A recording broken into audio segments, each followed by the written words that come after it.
وصلی اللہ علی النبی الکریم.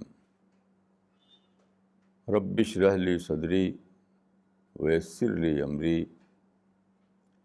واحلل عقدۃ من لسانی یفقہوا قولی.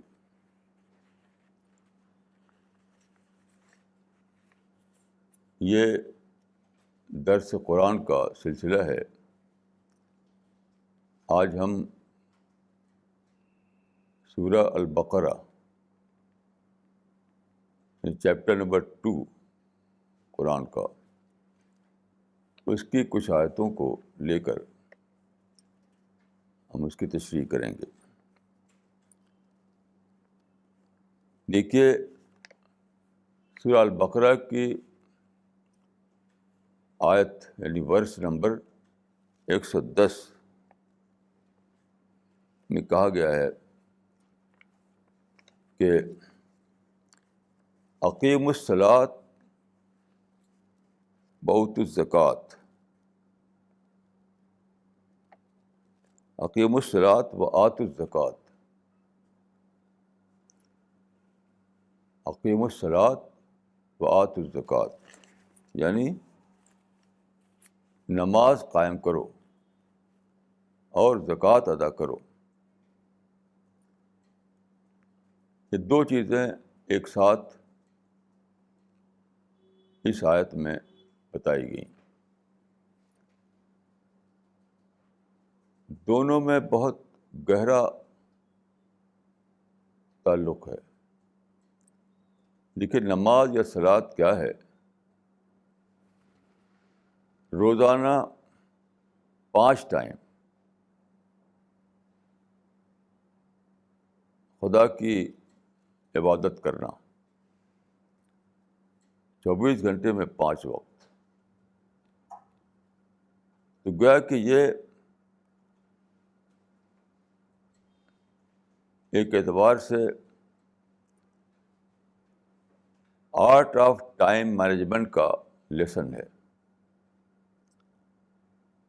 ٹائم مینجمنٹ یعنی 5 وقت کی نماز نہ صرف عبادت ہے بلکہ وہ یہ بھی بتاتی ہے کہ اپنے 24 گھنٹے کے وقت کو تم کس طرح مینیج کرو. تو اس کو 5 حصے میں مینیج کرنے کا پرنسپل دیا گیا. میں سمجھتا ہوں کہ یہ آرٹ آف ٹائم مینجمنٹ کو عبادت کے ساتھ جوڑ دیا گیا ہے. صبح سورج نکلنے سے پہلے فجر کی نماز پڑھ جاتی ہے، تو یہاں سے دن شروع ہوا. پھر یہ دن چلے گا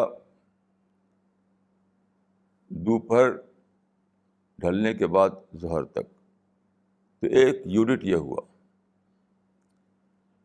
پھر چلے گا اور سورج ڈوبنے سے پہلے عصر کی نماز پڑھی جاتی ہے، تو یہ ہوا دوسرا یونٹ.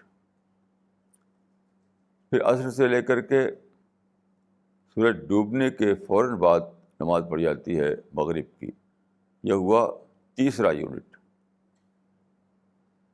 پھر مغرب کے بعد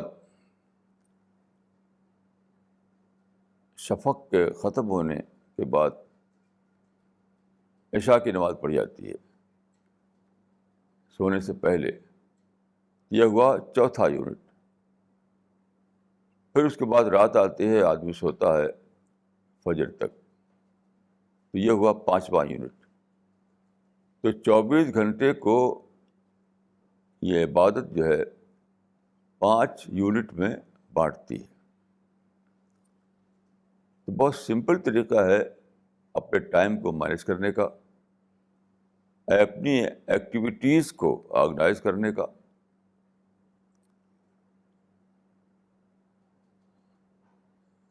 اس کا ایک بہت ہی ڈسپلنڈ وے میں ایک روٹین بنانے کا. تو یہ ہے 5 وقت کی عبادت. اس میں آپ اپنے ٹائم کو بچاتے ہیں، اپنے آپ کو ڈسٹریکشن سے بچاتے ہیں. زندگی میں ہمارے پاس سب سے زیادہ جو پریشس چیز ہے، سب سے زیادہ قیمتی، وہ ہے ٹائم. تو ٹائم کو مینیج کرنا یہ ہے سیکرٹ آف سکسیس. اور ٹائم کو ویسٹ کرنا جو ہے، یہی ہے ناکامی. سب سے بڑی چیز جو ہمارے پاس ہے وہ ہے ٹائم. تو نماز یہ سکھاتی ہے کہ اپنے ٹائم کو 5 یونٹ میں بانٹو. 24 گھنٹے کا جو پیریڈ ہے اس کو 5 یونٹ میں بانٹو. اس طرح سے وقت کا بھرپور استعمال تم کر سکو گے. 5 بار ہم خدا کی عبادت کرتے ہیں، خدا کو یاد کرتے ہیں. تو اس میں یہ بھی لیسن ہے کہ اپنی زندگی کی ایکٹیویٹیز کو انجام دیتے ہوئے روزانہ 5 بار خدا کو یاد کرو. وہ خدا جو تمہارا کریٹر ہے، جس نے وہ سب کچھ دیا ہے جس کو لے کر تم دنیا میں زندگی گزارتے ہو. تو گویا کہ خدا کو اکنالج کرتے ہوئے عبادت کیا ہے؟ عبادت کا مطلب ہے خدا کو اکنالج کرنا. تو یہ جو آرٹ آف ٹائم مینجمنٹ جس کو میں نے کہا، اور 5 یونٹ میں بانٹنے کی بات جو میں نے کہی، تو اس میں 2 چیزیں ہیں. ایک تو یہ کہ روزانہ کم سے کم 5 بار اپنے آپ کو اپنی ایکٹیویٹیز سے الگ کرو خدا کو یاد کرنے کے لیے. ویسے تو آدمی ہر وقت خدا کو یاد کرے، ہر وقت خدا کو اکنالج کرے، سب سے اچھی بات ہے، سب سے اچھی بات ہے. لیکن یہ منیمم یہ ہے، منیمم کہ 5 وقت خدا کو یاد کرنا ہے، خدا کو اکنالج کرنا ہے. تو میکسیمم یہ ہے کہ آپ 24 گھنٹے خدا کی یاد میں آپ کی زندگی بسر ہوتی ہو. اور منیمم یہ ہے کہ کم سے کم 5 وقت آپ اپنی ایکٹیویٹیز سے الگ ہو کر، اپنی بزنس سے، اپنے جاب سے، اپنی فیملی سے الگ ہو کر خدا کو یاد کرتے رہیں. تو یہ ہے نماز کا طریقہ جو 5 وقت کے لیے مقرر کیا گیا. دوسری چیز جو ہے وہ زکوٰۃ. زکوٰۃ کا مطلب کیا ہے؟ اپنی انکم میں سے ایک حصہ دوسروں کو دینا. یہ دوسروں کو اکنالج کرنا ہے. اس لیے کہ آپ کچھ بھی جب دنیا میں جب کچھ بھی حاصل کرتے ہیں تو آپ کی اکیلے کی ایفرٹس سے نہیں ہوتا ہے، پوری ہیومینٹی کی ایفرٹ سے ہوتا ہے. جیسے آپ فرض کے بزنس کر رہے ہیں تو بزنس ایسے نہیں کرتے آپ کہ خود ہی خود کر ڈالیں. اس کے لیے آپ کو ٹرانسپورٹ چاہیے، اس کے لیے آپ کو کمیونیکیشن چاہیے، اس کے لیے آپ کو ایک پورا سسٹم چاہیے، بہت سی چیزیں چاہیے. تو بہت سی چیزوں کی ہیلپ لے کر آپ بزنس کرتے ہیں. پوری ہیومینٹی، پوری سویلائزیشن انوالو ہوتی ہے، تب آپ ایک کام کر پاتے ہیں. تو نماز کا مطلب ہے خدا کو اکنالج کرنا، اور زکوٰۃ کا مطلب ہے انسان کو اکنالج کرنا. انسان ان دو کے بیچ میں جیتا ہے. ایک طرف خدا ہے اور دوسری طرف انسان ہے. خدا نے آپ کو لائف سپورٹ سسٹم دیا ہے، یہ زمین دی ہے، سورج دیا ہے، ہوا دیا ہے، پانی دیا ہے اور سب کچھ دیا ہے. تو خدا کو اکنالج کرتے ہیں آپ نماز کی عبادت کی صورت میں. اور انسان نے ایک پوری سویلائزیشن کھڑی کی، انسان نے ترقیاں کی، ڈیولپمنٹ کیا. ان سب کو اویل کرتے ہوئے آپ اپنا بزنس کرتے ہیں، اپنا جاب کرتے ہیں. تو انسان کو بھی اکنالج کرنا ہے. تو اپنی انکم میں سے ایک حصہ دوسروں کو دینا، اس کا نام ہے زکوٰۃ.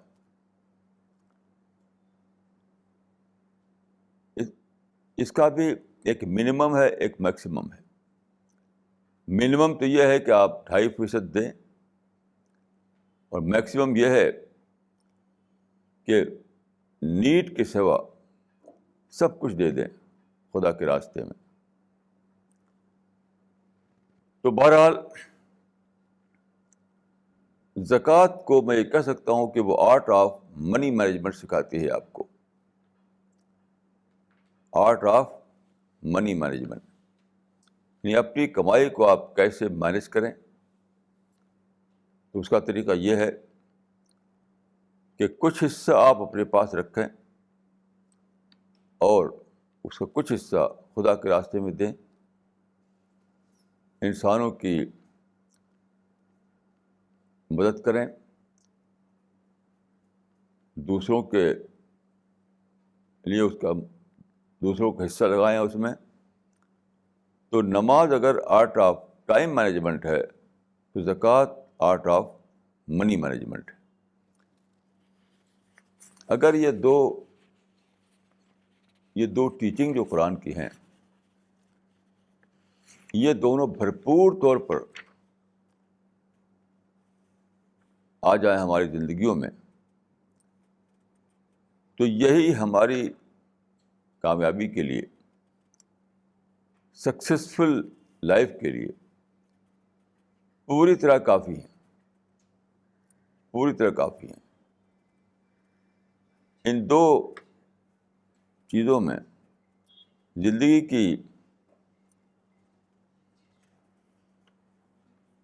کے سارے معاملات آ گئے. یہ دو چیزیں اگر درست ہو جائیں، یعنی ٹائم کو مینیج کرنا اور منی کو مینیج کرنا، یہ دو چیزیں اگر ہماری زندگی میں آ جائیں تو پوری زندگی ہماری درست ہو جائے گی. یہود کہتے تھے، اب بھی ان کا یہی عقیدہ ہے کہ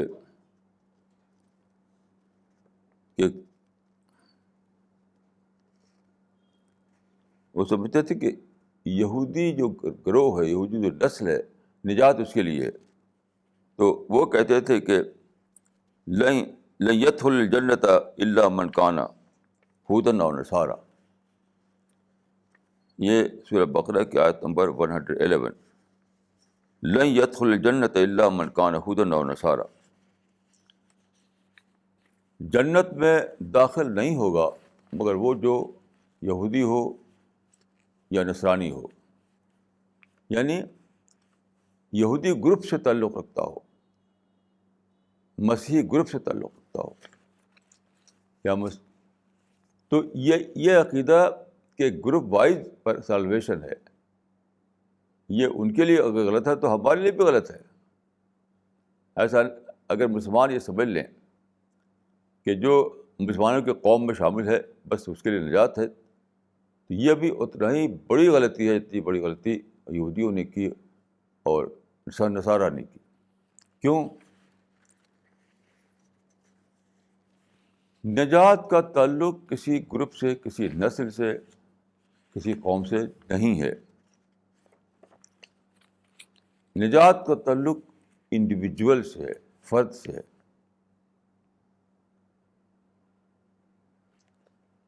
ایک ایک انسان کو الگ الگ خدا کے ہاں پیش کیا جائے گا. ایک ایک انسان کے اس کے اپنے جو پرسنل ریکارڈ ہے اس کی بیس پر فیصلہ کیا جائے گا کہ وہ پنشمنٹ کے قابل ہے یا ریوارڈ کے قابل ہے. بالکل یہ باطل ہے، یہ عقیدہ بیس لیس ہے، بیس لیس، کہ کسی گروپ کے لیے پیراڈائز ہے، کسی قوم کے لیے جنت ہے یا سالویشن ہے. سالویشن ہر آدمی کے اپنے انڈیویجول ریکارڈ پر ملے گی، نہ کہ کسی کمیونٹی، کسی قوم، کسی گروپ سے تعلق رکھنے کی وجہ سے. یہ بہت زیادہ کلیئر ہے قرآن مجید میں. تو وہ کہتے تھے کہ نجات جو ہے، سالویشن، وہ یہودیوں اور نصرانیوں کے لیے ہے. تو یہاں پر یہ جو اس کا ریفرنس دیا گیا، اس لیے دیا گیا کہ مسلمانوں کو بتایا گیا کہ تمہارا معاملہ بھی یہی ہے. وہ اگر ایسا عقیدہ بنا لیں تو ان کے لیے بھی عقیدہ بیس لیس ہے، اور تم بنا لو تو تمہارے لیے بھی عقیدہ بیس لیس ہے. کیوں؟ اصل چیز یہ کہ آدمی کا اپنا ذاتی ریکارڈ کیا ہے. خود آدمی کا جو اینجل جو ہر وقت ہمارے ساتھ ہیں، وہ جو ریکارڈ بنا رہے ہیں، ایک ایک آدمی کے ساتھ دو دو اینجل ہیں. قرآن میں بتایا گیا ہے کہ ہر آدمی کے ساتھ، ایک ایک انڈیویجول کے ساتھ خدا کے دو فرشتے رہتے ہیں جو اس کی ہر بات کا ریکارڈ تیار کر رہے ہیں. یعنی آپ کی انٹینشن کیا ہے، یعنی آپ نے دل میں کیا سوچا، اس کا بھی ریکارڈ تیار کرتے ہیں. وہ منہ سے کیا بولے، اس کا بھی ریکارڈ تیار کرتے ہیں. وہ اس طریقے سے آپ کی ڈیلنگ، آپ کی ایکٹیویٹیز، لوگوں کے ساتھ آپ کا بیہیویئر، آپ کا کریکٹر، یہ ساری چیز اینجل ایک آدمی کی الگ الگ ریکارڈ کر رہے ہیں. اور یہی جو ریکارڈ ہے، پرسنل ریکارڈ، اسی پر وہاں فیصلہ ہوگا. کسی گروپ سے وابستہ ہونے کی وجہ سے یا کسی جماعت سے وابستہ ہونے کی وجہ سے، کوئی کسی جماعت کا ممبر ہے یا کسی قوم میں پیدا ہو گیا ہے، تو کوئی بھی جماعت یا کوئی بھی قوم خدا کے نزدیک سالویشن اس کے لیے نہیں لکھی گئی ہے. سالویشن جو ہے وہ ہے الگ الگ ایک آدمی کے ریکارڈ کو دیکھ کر اس کا فیصلہ کیا جائے گا.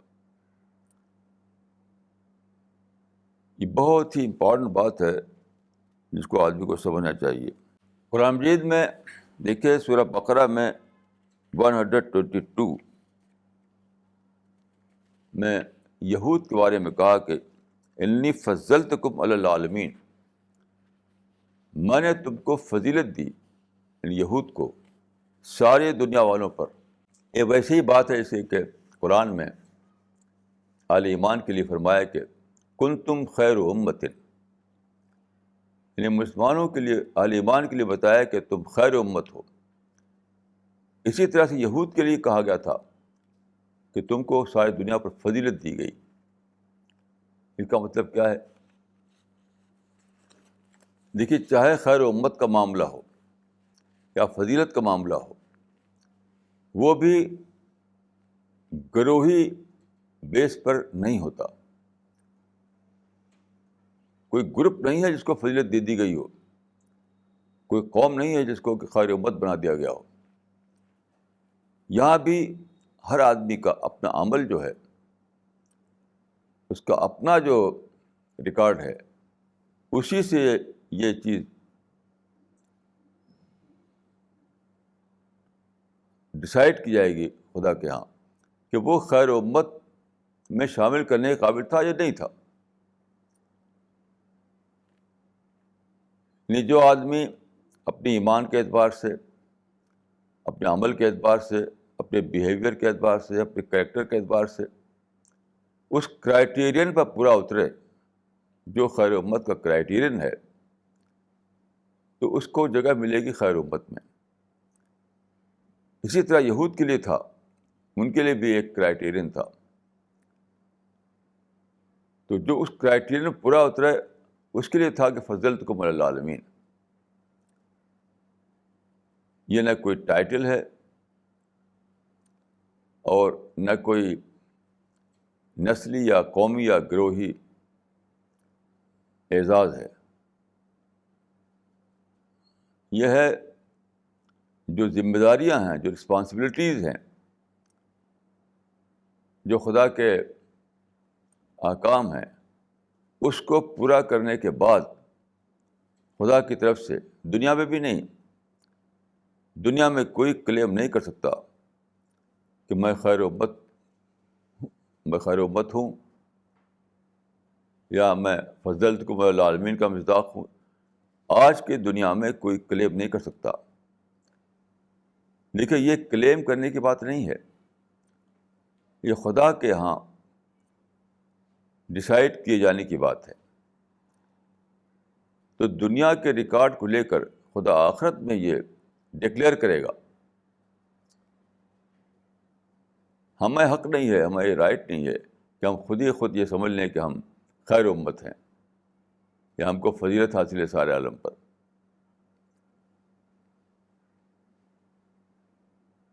مولانا الطاف حسین نہالی کی جو کتاب ہے مرشد سالی، اس میں وہ کہتے ہیں کہ وہ امت لقب جس کا خیر الامم تھا. یہ بالکل غلط بات ہے. لقب نہیں ہے یہ، خیر امت یہ لقب نہیں ہے. یہ تو اس بات کا اعلان ہے کہ اگر تم اس معیار پر پورے اترے تو آخرت میں خدا تم کو یہ انعام دے گا کہ خیر امت قرار دے کر کے تم کو جنت میں داخل کرے. یہی بات پہلے یہودیوں کے لیے تھی. تو یاد رکھیے خدا کے ہاں کوئی بھی چیز بطور لقب نہیں ہوتی ہے، بطور اعزاز نہیں ہوتی ہے. یہ کانسیپٹ ہی بالکل بیس لیس ہے. یہ کانسیپٹ ہی بالکل بیس لیس ہے. حدیث میں آتا ہے کہ ان اللہ لا ينظر الى اجسامکم ولکن ينظر الى قلوبکم. خدا تمہارے جسموں کو نہیں دیکھتا، خدا تمہارے دلوں کو دیکھتا ہے. اس کا مطلب کیا ہوا؟ کہ ظاہری چیزیں اس کی بنیاد پر خدا کا فیصلہ نہیں ہوتا ہے، بلکہ آدمی کی پرسنالٹی کیا ہے، اس کی سوچ کیا ہے، اس کی ایکٹیویٹیز کیا ہیں، اس کا بیہیویئر کیا ہے، یعنی ریئل پرسنالٹی کیا ہے آدمی کی. اس کو دیکھ کر خدا کے ہاں فیصلہ کیا جاتا ہے. دیکھیے آگے آیت نمبر 124، ورس نمبر 124 میں حضرت ابراہیم کے بارے میں بتایا کہ وَإِذِ ابْتَلَىٰ إِبْرَاهِيمَ رَبُّهُ بِكَلِمَاتٍ فَأَتَمَّهُنَّ.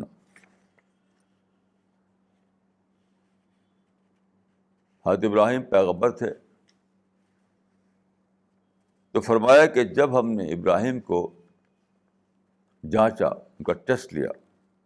وَإِذِ ابْتَلَىٰ، ابتلا کے معنی ہوتے ہیں جانچنا، ٹیسٹ لینا، آزمائش کرنا کچھ چیزوں میں.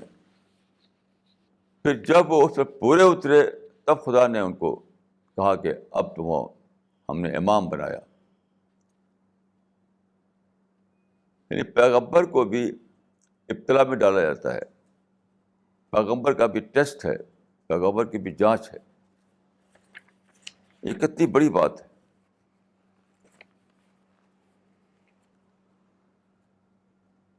یہ خدا کا ایک ایٹرنل پرنسپل ہے کہ بغیر جانچ میں پورا اترے، خدا کے رجسٹر میں کسی کا اندراج نہیں ہوتا ہے۔ قرآن میں یہ بات جگہ جگہ کہی گئی ہے کہ خدا ضرور جانچے گا۔ لپ سروس کر کے کوئی کلمہ پڑھ دے تو کبھی بھی وہ کافی نہیں ہے، اس کے بعد ضرور خدا جانچے گا۔ اور جانچنا کیا ہے؟ جانچنا یہ ہے کہ آپ کو ایسی سچویشن میں ڈالا جائے جہاں آپ کے اندر غصہ آئے، جہاں آپ بھڑک اٹھیں، جہاں آپ کو ادھر نگیٹو تھاٹ آنے لگے، جہاں آپ کی ایگو ہٹ ہو، یعنی وہ ساری چیزیں جس کو جب آدمی فیس کرتا ہے تو بھڑک اٹھتا ہے اور نگیٹو تھاٹ اس کے اندر آ جاتے ہیں۔ یہ سب ٹیسٹ کی باتیں ہوتی ہیں، اس کو ہم ایکسکیوز بنا لیتے ہیں۔ یعنی کسی نے اگر پرووک کیا اور ہم غصہ ہو گئے تو ہم کہتے ہیں کہ اس نے ایسا کیا تھا اس لیے ہمیں غصہ آیا، یعنی ہم نے اس کو ایکسکیوز بنا لیا، حالانکہ وہ ہوتا ہے ٹیسٹ کے لیے۔ تو اصل چیز ہے کہ وہاں پر ہم ٹیسٹ میں پورے اترے، نہیں کہ اس کی ایکسکیوز بنا لیں۔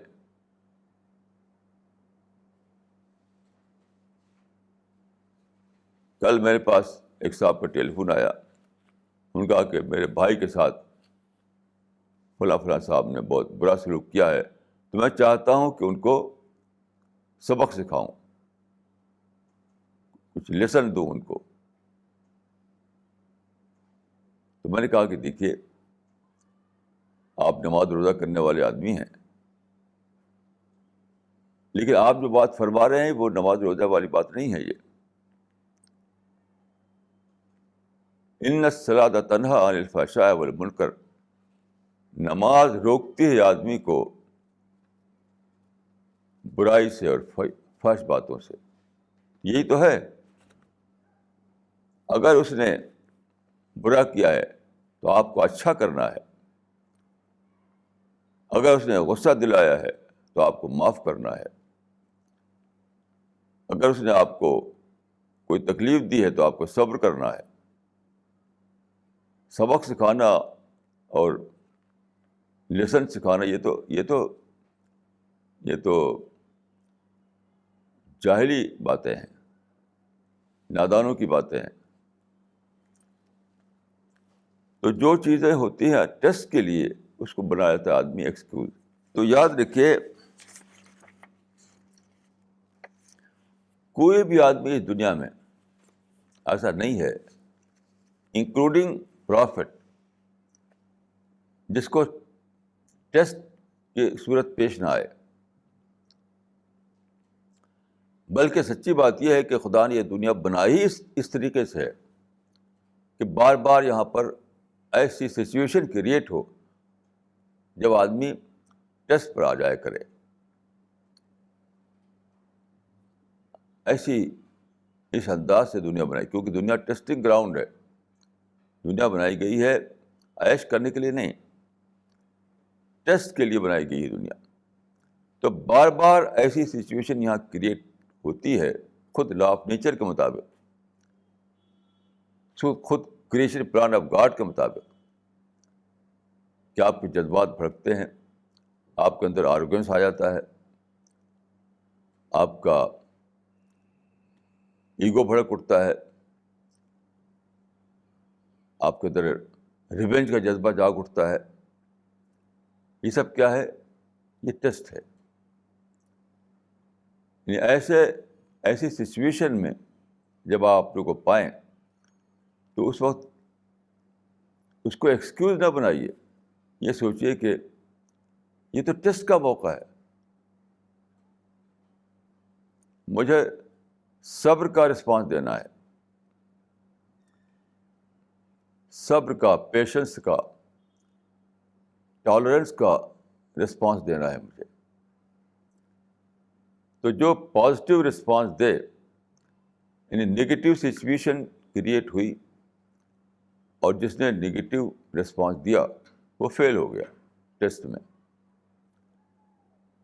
اور جس کا حال یہ تھا کہ نگیٹو سچویشن کریٹ ہوئی تو اس نے پازیٹیو رسپانس دیا، وہی ٹیسٹ میں کامیاب ہوا۔ اب دیکھیے قرآن میں ایک سے زیادہ بار یہ بتایا گیا ہے کہ پیغمبر کا جو مشن ہے، پیغمبر کا جو مقصد ہے وہ کیا ہے۔ تو چار چیزیں بتائی گئی ہیں۔ یتلو علیہم آیاتہ ویزکیہم ویعلمہم الکتاب والحکمہ،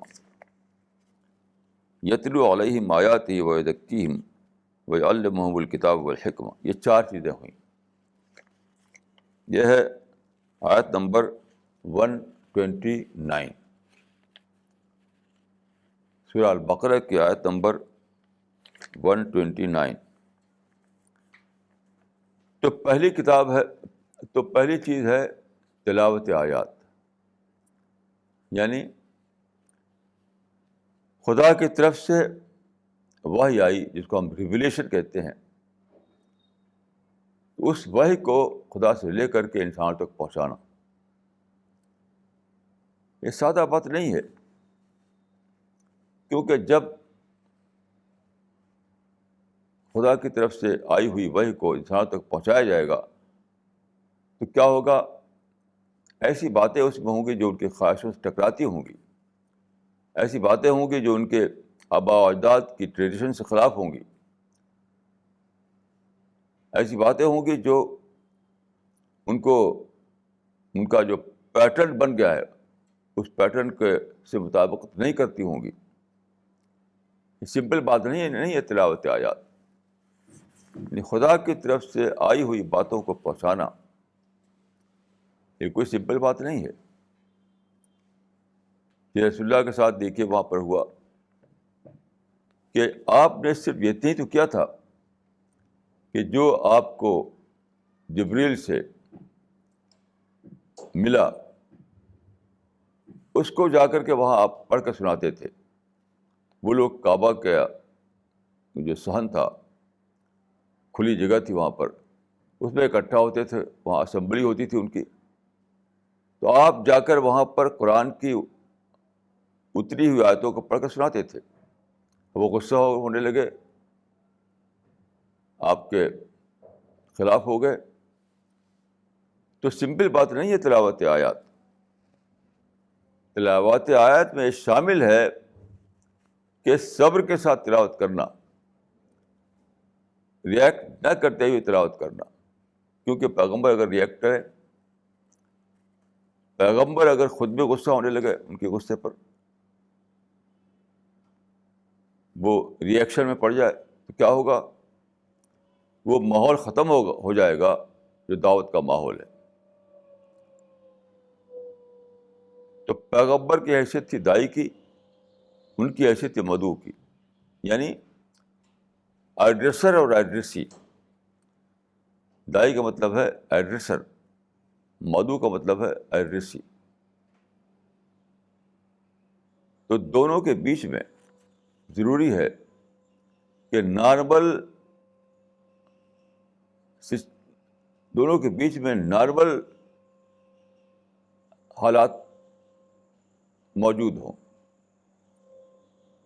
بالکل نارمل سچویشن موجود ہو۔ تو سچویشن کو نارمل حالت پر باقی رکھنا پڑتا ہے داعی کو، ورنہ دعوت کا کام ہی نہیں ہوگا۔ تو رسول اللہ کو جب حکم دیا گیا کہ قرآن میں اتری آیتوں کو لوگوں کو جا کر سناؤ، انہیں بتاؤ، تو اس میں اپنے آپ کے پاس شامل تھی، امپلیسٹ تھی کہ تمہیں صبر کرنا ہوگا، تمہیں ٹالریٹ کرنا ہوگا، تمہیں یونیلیٹرل طور پر ان کی باتوں سے اثر نہیں لینا ہوگا۔ وہ پرووک کریں گے مگر تم کو پرووکیشن سے بچنا پڑے گا، تاکہ تلاوت کتاب یا قرآن میں اتری باتوں کو ان تک پہنچانا نارمل طریقے سے ہوتا رہے. تو پہلی چیز ہے تلاوت آیات. دوسری بات فرمائی کہ تزکیہ. وَيُزَكِّيهِمْ. تزکیہ کیا ہے؟ تزکیہ کے معنی ہیں پیوریفیکیشن. لٹرل میننگ ہے تزکیہ کی پیوریفیکیشن. تو ایک ہوتا ہے آئیڈیالوجی، اسلام کی آئیڈیالوجی. ایک انڈیویجول کا پیوریفیکیشن، پیوریفائڈ سول بنانا اس کو، پیوریفائڈ مائنڈ بنانا اس کو، پیوریفائڈ ہارٹ بنانا اس کو. تو یوں کہہ سکتے ہیں آپ کہ ایک ہے آئیڈیالوجی، ایک ہے اس کا اپلیکیشن. تو جب اس کو اپلائی کرنے کی کوشش کی جاتی ہے تو اسی کا نام تزکیہ ہوتا ہے. اور یہ بہت ہی مشکل کام ہے. پھر کیوں؟ ہر آدمی کنڈیشنڈ ہو چکا ہوتا ہے اپنے ماحول سے. تزکیہ کا کام ڈی کنڈیشننگ سے شروع ہوتا ہے. اس لیے بہت ہی مشکل کام ہے. آپ جانتے ہیں کہ آدمی جس چیز میں اس کی کنڈیشننگ ہو گئی ہو تو اس کے علاوہ وہ کچھ اور سوچ نہیں پاتا. جب کسی آدمی کی کنڈیشننگ ہو جائے کسی چیز میں تو اس کے خلاف کچھ سوچ نہیں پاتا وہ. تو کتنا صبر چاہیے کہ آدمی کو راضی کیا جائے کہ وہ اپنا انٹراسپیکشن کرے، اپنے خلاف سوچے. کیونکہ ڈی کنڈیشننگ کا پروسیس جو ہے اپنے خلاف سوچنے پر بیس کرتا ہے. تو تزکیہ کے معنی کیا ہیں کہ لوگوں سے یہ کہنا کہ تم اپنے آپ کو سدھارو، اپنی اصلاح کرو، اپنی ڈی کنڈیشننگ کرو. تو پیغمبر کا دوسرا کام یہ تزکیہ جو ہے یہ بھی بہت ہی مشکل کام ہے. تیسری چیز جو ہے وہ ہے تعلیم کتاب. یہاں تعلیم کتاب سے مراد ہوتا ہے تعلیم احکام. یعنی ایک ہے آئیڈیالوجی، اس کا تھیوریٹیکل اسپیکٹ، ایک ہے اسلام کا تھیوریٹیکل اسپیکٹ، ایک ہے اس کا پریکٹیکل اسپیکٹ. تو تلاوت قرآن سے مراد ہے اس کا تھیوریٹیکل اسپیکٹ، اور تعلیم کتاب سے مراد ہے اس کا پریکٹیکل اسپیکٹ. تو ایک طرف پیغمبر جو آئیڈیالوجی ہے اس کو پیش کرتا ہے ان کے سامنے، ان کو کنونس کرتا ہے اس کی سچائی پر، اور ساتھ ساتھ ان کی زندگی کو سدھارنے کے لیے جو خدا کے جو احکام ہیں وہ ان کو بتاتا ہے. یعنی مورل ویلیوز بتاتا ہے، عبادت کیسی کی جائے وہ بتاتا ہے، ڈیلنگ کیسی کی جائے وہ بتاتا ہے. تو یہ ہے تعلیمی کتاب. اور چوتھی چیز ہے حکمت والحکمہ. حکمت کے معنی ہوتے ہیں وزڈم، بصیرت. تو تھیوری اور پریکٹیکل احکام کو چھوڑ کر ایک اور چیز ہے اور وہ ہے وزڈم. وزڈم مثال کے طور پر ایک حدیث لیجیے کہ رسول اللہ نے فرمایا کہ من حسن اسلام المرء ترکہ ما لا یعنی ہے. اسلام کی خوبی یہ ہے کہ آدمی ایسی بات کو چھوڑ دے جس میں کوئی فائدہ نہ ہو. اس کے معنی کیا ہوا کہ آپ کا ایکشن ریزلٹ اورینٹڈ ایکشن ہونا چاہیے. یہ وزڈم کی بات ہے، یہ وزڈم کی بات ہے. جیسے کہ آپ سے آپ راستہ چل رہے ہیں، راستے میں آپ کو کوئی آدمی مل گیا، اس نے آپ کا سامان چھین لیا، آپ کا بیگ چھین لیا سپوز. اب وہاں پر کیا ہے؟ آپ کو پورا رائٹ ہے کہ اس بیگ سے اسے واپس لیں، پورا رائٹ ہے بالکل. یعنی اگر اس سے آپ اپنے بیگ کو واپس لیں تو آپ بالکل جسٹس پر ہوں گے. لیکن سپوز وہ سب ایک گینگ ہے، وہ گن لیے ہوئے ہیں، اور وہ کیا کریں گے کہ آپ گولی مار دیں گے.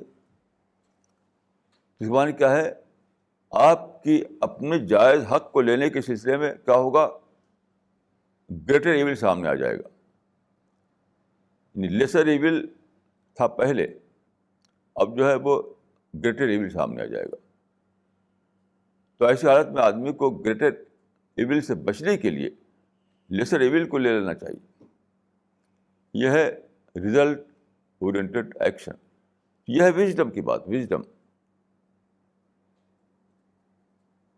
تو رسول اللہ صلی اللہ علیہ وسلم آدمی کو ساتھ ساتھ یہ بھی بتاتے تھے کہ وژڈم کیا ہے. زندگی میں ہمیں صرف صرف صرف حق اور ناحق نہیں جاننا ہے، بلکہ وژڈم کو بھی جاننا ہے.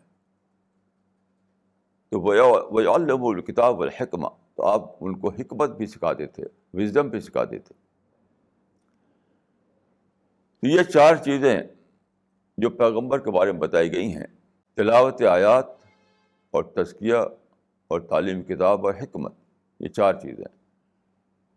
یہ صرف پیغمبر کی بات نہیں ہے، یہی بات کو سارے ریفارمرز کو، سارے یعنی جو دعوت کا کام کرنے کے لیے اٹھے، ان کو اسی ہی فارمولے کو اپنانا ہے. رسول اللہ تو دنیا میں 63 سال تک تھے، 63 ایئرس تک. اس کے بعد آپ چلے گئے. لیکن انسان تو پیدا ہو رہے ہیں، انسان پیدا ہو رہے ہیں، انسان پیدا ہو رہے ہیں. تو اب بھی کام باقی ہے. یعنی پیغمبر خود اگرچہ موجود نہیں ہے، لیکن پیغمبر کا رول باقی ہے، پیغمبر کا کام باقی ہے. تو جو لوگ پیغمبر کے بعد پیغمبر والے کام کو کرنے کے لیے اٹھیں، ان کے لیے بھی یہ 4 پوائنٹ فارمولہ ہے. 4 پوائنٹ فارمولہ. یعنی پہلا فارمولہ کیا ہے؟ قرآن کو پھیلانا، قرآن کو پھیلانا جو ہے تلاوت آیات. دوسرا جو ہے تزکیہ، یعنی جو لوگ قرآن کی بات کو مان لیں، پھر ان کا پیوریفیکیشن، ان کی ٹریننگ، ان کی اصلاح. اور اس کے بعد تعلیمی کتاب، یعنی جو احکام ہیں، ڈوز اینڈ ڈونٹس جو ہیں، ان کو بتانا.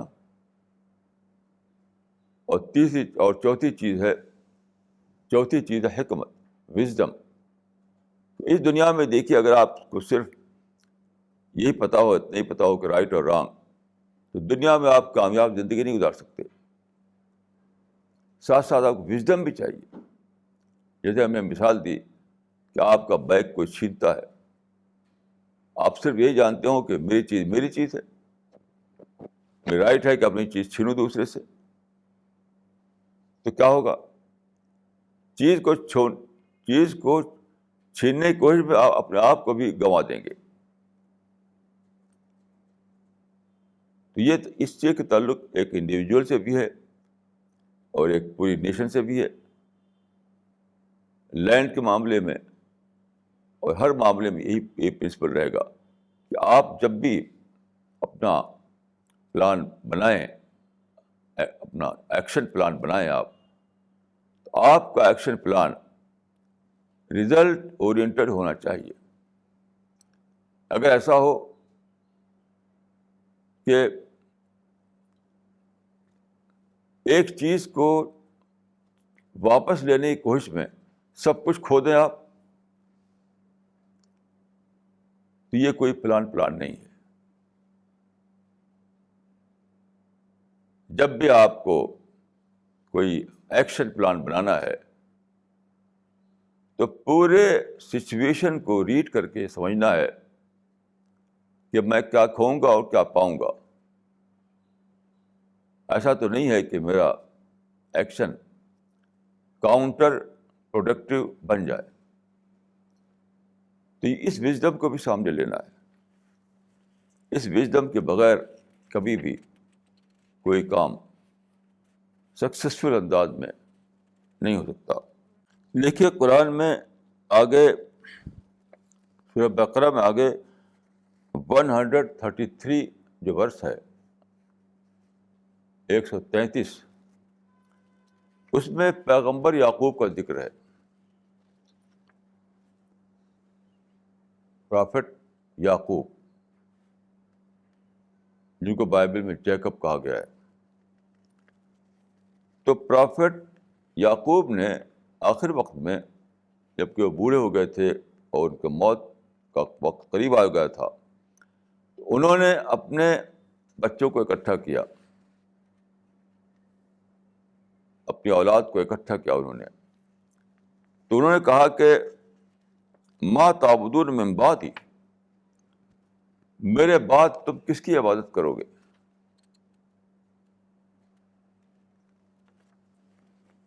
یہ دنیا سے وہ جا رہے ہیں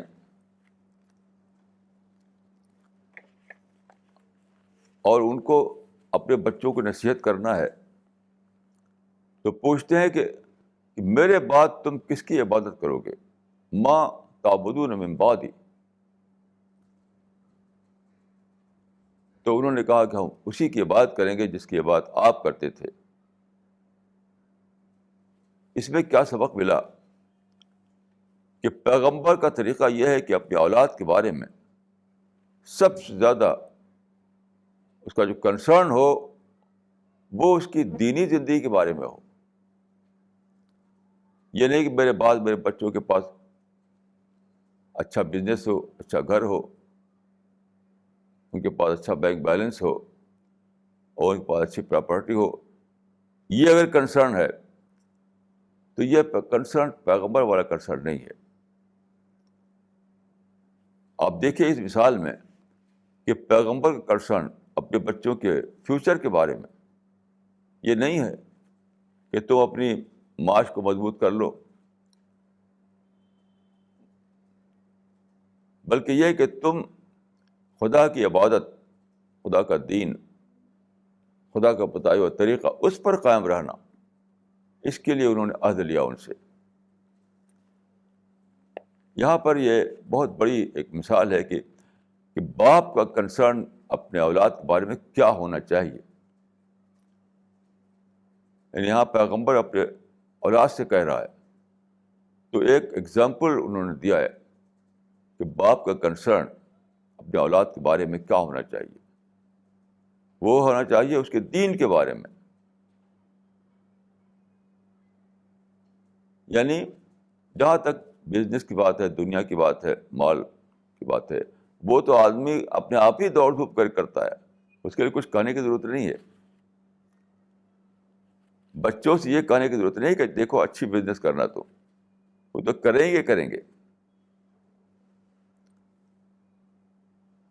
تو باپ کا کنسرن اپنی اولاد کے بارے میں کیا ہونا چاہیے, اس کے لیے ہمیں یہاں نمونہ مل رہا ہے. کہ حضرت یعقوب نے اپنے بیٹوں سے کہا کہ دیکھو تم کو بھی اسی کی عبادت کرنا ہے جس کی عبادت میں کرتا تھا, تم کو بھی اسی دین پر قائم رہنا ہے جس دین پر میں قائم تھا. تو کہا کہ پیغمبر اپنی اولاد کے بارے میں اس کے دین کی فکر کرتا ہے. یہی ہر باپ کا طریقہ ہونا چاہیے, ہر باپ کا طریقہ یہی ہونا چاہیے. یعنی دنیوی ساز سامان کی فکر یہ کوئی صحیح طریقہ نہیں ہے. اس میں ایک بات یہ بھی سمجھ لیجیے کہ دنیاوی چیزیں وہ تو بطور امتحان ملتی ہیں ہر ایک کو. یعنی باپ یہ سوچے کہ مجھے بچوں کو پراپرٹی دینا ہے, بچوں کو بزنس دینا ہے, اور بچوں کے سب چیز دے کے مرنا ہے, تو یہ سوچ اس کی خدا کے ڈومین میں داخل ہونے کے برابر ہے. یہ تو خدا کا ڈومین ہے. آپ اپنے بچوں کو کچھ نہیں دے سکتے, کیونکہ جو چیز ملنی ہے وہ تو بطور یعنی ٹیسٹ پیپر کی ملنی ہے. یاد رکھیے, دنیا میں کسی کو پولیٹیکل پاور ملے یا مال ملے یا کچھ بھی ملے تو وہ ٹیسٹ پیپر ہی ہوتا ہے. یہاں پاورٹی بھی ٹیسٹ پیپر ہے اور دولت بھی ٹیسٹ پیپر ہے, اور خدا کی طرف سے وہ ڈیسائیڈ کی جاتی ہے. کسی باپ کی طرف سے ڈیسائیڈ نہیں ہوتی ہے وہ. تو صحیح باپ کون ہے؟ جو ٹیسٹ پیپر کے معاملے کو خدا پر ڈالے. ٹیسٹ پیپر کے معاملے میں کو خدا پر ڈالے, اور اس کی جو اپنی ذمہ داری ہے وہ یہ ہے کہ اپنے بچوں کے دین کی فکر کرے, اس کے دینی فیوچر کی فکر کرے, اس کی آخرت کی فکر کرے, جو کہ ایٹرنل لائف ہے. آج کی دنیا میں کیا ہے, 10-20 سال, 4 سال, 40 سال, 50 سال آدمی رہے گا, اور جو ایٹرنل لائف ہے, جو ہمیشہ والی جو ہے, ملین بلین سے بھی زیادہ, وہ تو آخرت میں ہے. تو باپ کو اپنی اولاد کے بارے میں ایٹرنل لائف کی فکر کرنا ہے. اس کے لیے سوچنا ہے کہ میرے بچے میرے بعد دین پر قائم رہیں, دین سے ہٹ کر ان کی زندگی کا نقشہ نہ بنے.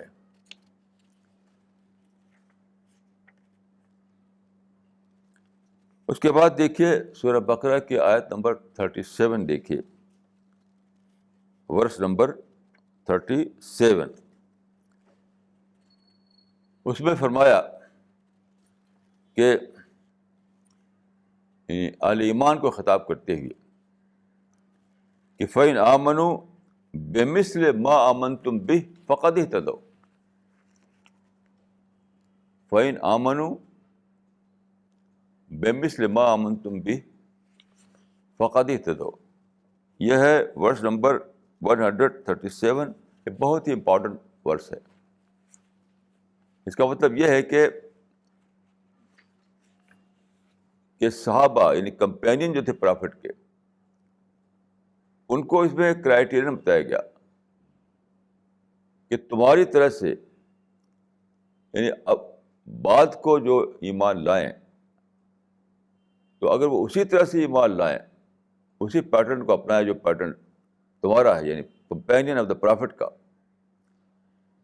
تب وہ ہدایت پائیں گے, تب وہ خدا کے یہاں ہدایت پائے ہوئے مانے جائیں گے.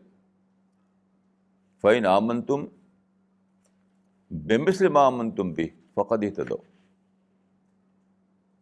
اگر وہ لوگ ایمان لائیں اس طرح جس طرح سے صحابہ ایمان لائے ہیں, تب وہ خدا کے نزدیک ہدایت پائے ہوئے ٹھہریں گے. اس کے معنی یہ ہوئے کہ کرائیٹیرین جو ہے بتا دیا گیا. کرائیٹیرین صرف کمپینین آف دا پرافٹس ہے, اور کوئی کرائیٹیرین نہیں ہے. کوئی بزرگ, کوئی عالم,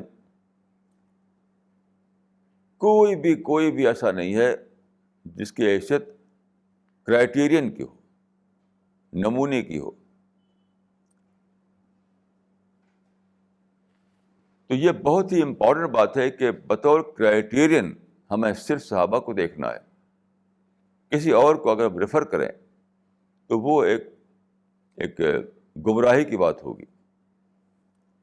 ہم صرف صحابہ ہی کو ریفر کر سکتے ہیں, کسی اور کو نہیں, نمونے کے لیے.